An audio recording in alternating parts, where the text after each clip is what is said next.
നിലമ്പൂർ വെള്ളക്കെട്ടയിൽ 15-കാരൻ പന്നിക്കിണിയിൽ നിന്ന് ഷോക്കേറ്റ് മരിച്ചതിൽ രാഷ്ട്രീയ പോര് മുറുകുകയാണ്. വഴിക്കടവ് ഗ്രാമപഞ്ചായത്ത് ഓഫീസിലേക്ക് LDF-ഉം KCB ഓഫീസിലേക്ക് UDF-ഉം പ്രതിഷേധ മാർച്ച് സംഘടിപ്പിക്കും. രാവിലെ 10 മണിക്കാണ് ഇരു മാർച്ചുകളും നടക്കുക. മരിച്ച ആനന്ദുവിന്റെ വീടിന്ന് പ്രതിപക്ഷ നേതാവ് VD സതീശൻ സന്ദർശിക്കും. പ്രതി വിനീഷ് അറസ്റ്റിലായെങ്കിലും കേസ് ക്രൈംബ്രാഞ്ചിന് കൈമാറിയതിനാൽ കൂടുതൽ പേരുടെ ചോദ്യം ചെയ്യൽ ഉണ്ടാകും. വിവരങ്ങളുമായി നിലമ്പൂരിൽ നിന്ന് ചേരുന്നത് റാഫി കരീമാണ്. Rafi, good morning. എന്തായാലും വീണ് കിട്ടിയ ഒരു ആയുധം അത് കൃത്യമായി ഉപയോഗിക്കുക എന്നതാണ് പ്രതിപക്ഷം ചെയ്യാൻ പോകുന്നത്.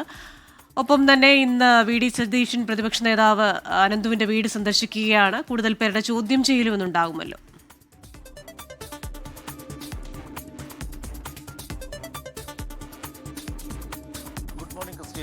ഈ വെള്ളക്കെട്ടയിലെ അനന്തുവിന്റെ മരണവുമായി ബന്ധപ്പെട്ടുകൊണ്ട് ഇരു മുന്നണികളും രാഷ്ട്രീയ പോര് ശക്തമാക്കുകയാണ്. ഇരു മുന്നണികളും ഈ അനന്തുവിന്റെ മരണവുമായി ബന്ധപ്പെട്ട് ഉള്ള പ്രശ്നങ്ങൾ ചൂണ്ടിക്കാണിച്ചുകൊണ്ട് പരസ്പരം പ്രതിഷേധ മാർച്ചിനും ഒപ്പം തന്നെ വാക്പോരിനുമാണ് ഇപ്പോൾ കടന്നിരിക്കുന്നത്. അതിൽ പ്രതിഷേധ മാർച്ച് ഇന്ന് ആദ്യം പ്രഖ്യാപിച്ചത് LDF ആണ്. ഇന്നലെ വിജയരാഘവനാണ് പത്രസമ്മേളനം നടത്തി ഇതുമായി ബന്ധപ്പെട്ട് പഞ്ചായത്ത് അധികൃതർക്ക് വീഴ്ച സംഭവിച്ചിട്ടുണ്ട് എന്നുള്ളതും ഒപ്പം തന്നെ ഈ പ്രതിയും ഒപ്പം തന്നെ പ്രതിയെ സഹായിച്ച ആളുകളും UDF പ്രവർത്തകരാണ് എന്ന് ആരോപിച്ചുകൊണ്ടുമുള്ള ഒരു മാർച്ച് ഇന്നലെ തീരുമാനിച്ചത്. ഇതിന്റെ അടിസ്ഥാനത്തിലാണ് വെള്ളക്കെട്ട വഴിക്കടവ് പഞ്ചായത്ത് ഓഫീസിലേക്ക് LDF-ന്റെ പ്രതിഷേധ മാർച്ച് നടക്കുക. ഒപ്പം തന്നെ ഈ സംഭവവുമായി ബന്ധപ്പെട്ടുകൊണ്ട് KSEB-ക്ക് വീഴ്ച സംഭവിച്ചു എന്നുള്ളതാണ് കോൺഗ്രസിന്റെ ആരോപണം. നേരത്തെ തന്നെ ഈ കുടുംബം ഇതുമായി ബന്ധപ്പെട്ട് പ്രതികരണം നടത്തിയിരുന്നു. അതിൽ ഇത്തരത്തിലുള്ള വൈദ്യുതി മോഷണം നടക്കുന്നുണ്ട് എന്ന് KSEB-യെ അറിയിച്ചിട്ടും നടപടി ഉണ്ടായില്ല എന്നുള്ളതായിരുന്നു പറഞ്ഞിരുന്നത്. അതുകൊണ്ട് തന്നെ ഇത്തരത്തിൽ ഈ വൈദ്യുതി മോഷണം അറിഞ്ഞിട്ടും KSEB നടപടി എടുക്കാത്തതാണ് അനന്തുവിന്റെ മരണത്തിലേക്ക് എത്തിച്ചത് എന്നുള്ളതാണ് കോൺഗ്രസ് ആരോപിക്കുന്നത്. ഇതുമായി ബന്ധപ്പെട്ടുകൊണ്ട് വഴിക്കടവിലെ KSEB ഓഫീസിലേക്ക് കോൺഗ്രസിന്റെ നേതൃത്വത്തിൽ UDF-ന്റെ നേതൃത്വത്തിൽ ഒരു മാർച്ച് തീരുമാനിച്ചിട്ടുണ്ട്. 10:30യോടുകൂടിയായിരിക്കും ഈ മാർച്ച് നടക്കുക. ഒപ്പം തന്നെ ഈ സംഭവവുമായി ബന്ധപ്പെട്ടുകൊണ്ട് വനം വകുപ്പ് ഓഫീസിലേക്കാണ് BJP-യുടെ മാർച്ച് തീരുമാനിച്ചിരിക്കുന്നത്. നിലമ്പൂർ ഡിവിഷനിലെ വനം വകുപ്പ് ഓഫീസിലേക്ക് BJP മാർച്ച് നടത്തും. K. സുരേന്ദ്രൻ ഈ മാർച്ച് ഉദ്ഘാടനം ചെയ്യും.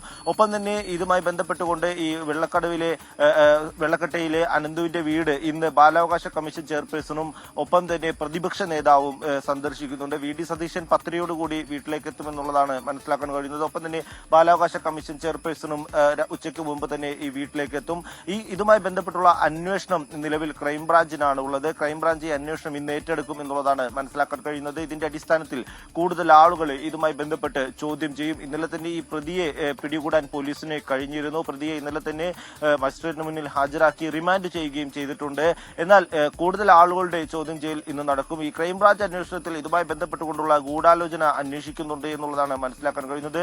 ഫോൺ വിവരങ്ങൾ അടക്കം ശേഖരിച്ചുകൊണ്ടുള്ള അന്വേഷണമായിരിക്കും ക്രൈംബ്രാഞ്ച് നടക്കുക. ഇന്നലെ തന്നെ വനം മന്ത്രിയും ഒപ്പം തന്നെ CPM സംസ്ഥാന സെക്രട്ടറിയും CPM-ന്റെ പോളിറ്റ് ബ്യൂറോ അംഗമായ വിജയരാഘവനും എല്ലാം ഇതുമായി ബന്ധപ്പെട്ടുള്ള ആരോപണങ്ങൾ ഉന്നയിച്ചിരുന്നു.